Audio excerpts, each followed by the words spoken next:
Hi, I'm Steve Shelburne, owner and operator of Shelburne RV here in beautiful Cleveland, Tennessee.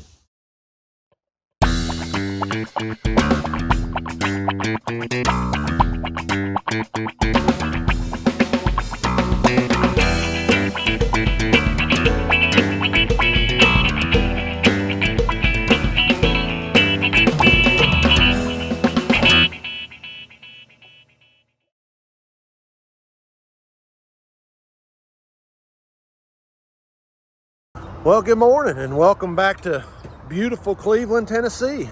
I am back in beautiful Cleveland, Tennessee for the next couple days. Got a couple Prevost buses I've got to look at while I'm here. So, yeah, as you can see, the parking lot is much more busier than what it was. Last time I was here, there's been quite a bit of traffic as far as motorhomes coming in. So the boys have been definitely a lot more busier than what they were. Now saying that, of course, things in Florida for me are kind of slow right now, but a lot of the snowbirds have gone back north, so that's kind of woed up on some of that for me, but that's okay. Got other things I've been working on down there, and I've actually got one coming in on Monday that we're going to do some work on. But yeah, the parking lot has definitely filled up, and which is a good thing. So yeah, so we're just plugging along. I've got a Prevost built out by Country Coach this morning that I've got to look at, see what's going on with the basement air on it, and then we've got another Prevost bus up there at the top of the building that's got an odd basement air conditioner system in it that we're going to be doing some looking at and see if we can do something for that gentleman. So anyways, there you go. We're going to get rolling this morning. Welcome back. So I got this unit out of the Prevost bus. Now I tested it over there while I was in the bus, and this is what we got going on. Now you can see this bearing has been updated, and that capacitor's been updated and bearing's been updated, and this is the original motor. Now somebody has changed. That's not the original motor, but somebody has not changed that one. So it's got a bad outdoor fan motor. So we're gonna get this pulled out of here and change that. So 2000 Winnebago Journey came in with air conditioner problems. The customers own this since brand new, so they decided they want to put a new unit in there, which is no problem. We can handle that. But let me show you what's going on with this old unit. So here's the old unit to come out of this. This is actually a 6636. This is air conditioner only, non-heat pump. As you can see, that's an original board. So this thing has no reversing valves in it, just air conditioner only. Obviously Coleman, the only one they sell now, has got a heat pump. So we went ahead and updated the thermostat in the bus because the lifeline cables it was always wired for heat pump in the later units. And so that's the old thermostat that was in it. That's an antique.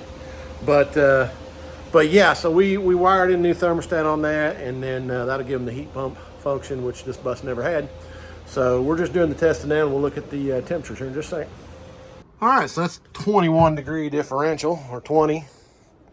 It was 80 when I first started. But yeah, you see we've got the new thermostat mounted in here. So we're gonna try it on heat pump right quick, make sure it works, and then we're gonna send it on its way.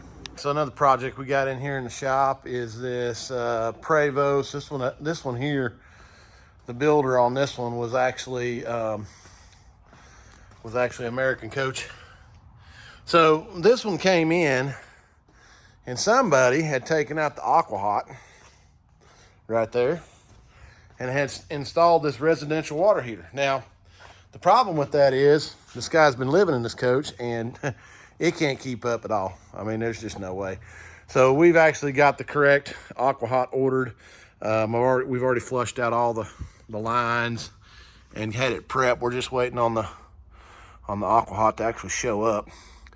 But yeah, we're gonna put a whole new AquaHot in that because obviously there ain't one. And here's kind of an interesting deal, which I've never run into before. Air conditioner. So this one here, one ginormous air conditioner. These are 230 volt compressors, monsters. and that compressor is locked up 35 amps. So we're going to be putting an a compressor in that one, dryer, and you can see how they did all this duct work. But let me show you what's kind of interesting on this, because again, not something I have ever run into. Let me take you over here. All right, so you can see on the roof of this thing, look at here. There's the outdoor coils for this, Thermal King coils. So units are down in the basement. Those are up there. So yeah, not something I have run into before. So obviously, I mean, I say I see a lot of stuff, but that one obviously is that's an oddity. Haven't seen one with an air conditioner like that. So we've got the compressor ordered. We're gonna get that one changed out. But yeah, it's something a little bit different here. So anyways, we're gonna be diving into that one on Thursday. All right, well, good morning. Welcome back to beautiful Northport, Florida. I've got a 09 Vectra that came in with a 6538. And the gentleman brought it in, wanted to do a tune-up on it. And I got to looking, and the duct bill was missing, and somebody had stuffed that in there. Now let me turn you around here and show you what I found. All right, so they had that piece jammed up in there, but that's not uncommon in a unit this age, because look at there, the pan's all rotted out. So we do see this quite a bit. Now this is one with TXVs and a rear fan. So I've got it all apart. We're going to wash it. We're going to clean it. I'm actually going to change that pan out, because you see me put new pans in those, and then we're going to retest this and see what we got. So I've got the 6538 back in this 2010 Winnebago. Now you can see the thermometer says 95. This thing's actually got 65 coming out, so that's 30-degree differential in the vent. All right, good morning. So we're working on a 2003 Winnebago Journey this morning. Came in, customer complaint was that the unit wasn't cooling correctly. I've got it opened up. I'm going to kind of show you a couple things that I found, and then we'll show you what the root cause of the no cool problem is. So I can tell you this is not the original unit that came in this bus. Originally would have been a 6535. This is a 46515. And a couple things that I found right off the bat. Not sure why they deleted the pressure switches, but somebody did. But they had moved the jumpers over from the old unit. Well, when they unwired this and tried to get away with it, they had compressor 1 and compressor 2 actually reversed. So compressor 2 was coming on. It wouldn't really matter, but we want it to be the correct way. Now they did a pretty good job. I mean, they foamed a ton in there, so this is really pretty good. But like I said in most of my videos, 80% of these buses that come through our shop here, guys, especially the diesel pushers, look what's going on here. Ductwork's absolutely blowed out right there. And so all the cold air is just coming out right here. It's not making it up there into the ceiling. So up into the ceiling up there. So we're gonna go in here and get all this repaired and then retest our temperature differential. So we've had the unit running for about 20 minutes or so, and you can see that's 56.8 and there's 85. That's 29-degree differential. So duct work being blowed out. We just did a quick coil cleaning, washed it, cleaned it, painted the coil, but yeah, 29-degree differential. All right, so you got to see how we got that one finished up. Now keep in mind, this is very, very common on the Winnebagos. Winnebago built a great product, but again, this is 20 years of driving up and down the road, and stuff just fails over time. So yeah, got him all fixed up. You can see how much debris and trash came out of that when we washed it. I got the coil all cleaned up and painted. That one's dripping good water. So yeah, fixing to put the cover down and set him on his way. Well, good morning and welcome back to beautiful Northport, Florida. Just had a customer drop off a 6536 out of a Prevost bus, and feels like he's having compressor 2 problems. Now, initially when I first started it up, I could not get any indoor fan to come on, so I hot wired the indoor fan motor to get it to run, and determined that we had a bad control board. So we did go ahead and update the control board. I will tell you, this is the original control board that was in that, and it looks pretty good. I mean, it could be a relay or something like that. let's give it a problem, but we did update it to the new control board. So I've got it on the test bench right now running.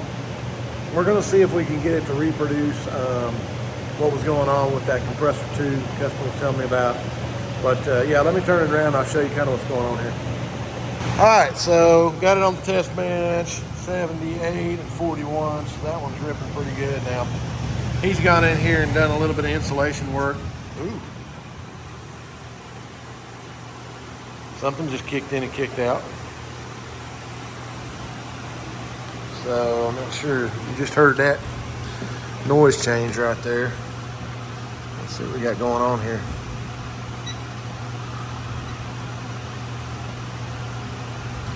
Oh, we got a light flashing. So freeze sensor's kicked in. So with me doing the, but even with the freeze sensor on, that fan should be running. And it really is not. See how slow it's moving? So once the freeze sensor kicks in, basically what happens is the two compressors shut off and indoor fans should continue to run. Now, you can see that fan ain't running and we really don't have no ice build up there and it's really not that cold. So, do we have a freeze sensor problem going on? But that concerns me that that motor's not turning the way it should be. So we're gonna dive into this and see what's going on.